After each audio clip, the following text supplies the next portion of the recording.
বাসার তাসা বলো, সিনথিয়া বলো, সবাইকে আদর করতো, আমাকে ছাড়া। আমি জানি না আমি ওনার কি করছি। তুমি এত বড় একটা বেয়াদব মেয়ের সাথে সংসার করতেছো যে ফ্যামিলিকে রেসপেক্ট করতে পারে না, আবার তুমি বলো তুমি তোমার বউয়ের কথা নাচো না।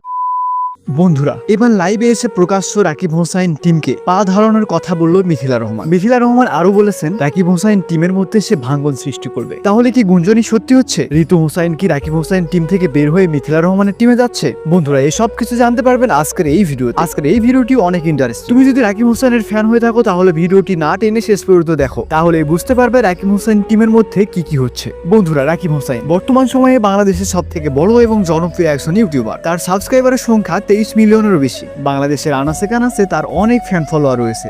এদিকে মিথিলা রহমান হলো ইয়াসিন হোসাইনের ওয়াইফ, আর ইয়াসিন হোসাইন হচ্ছে রাকিব হোসাইনের বোনের ছেলে, অর্থাৎ রাকিব হোসাইনের ভাগ্না।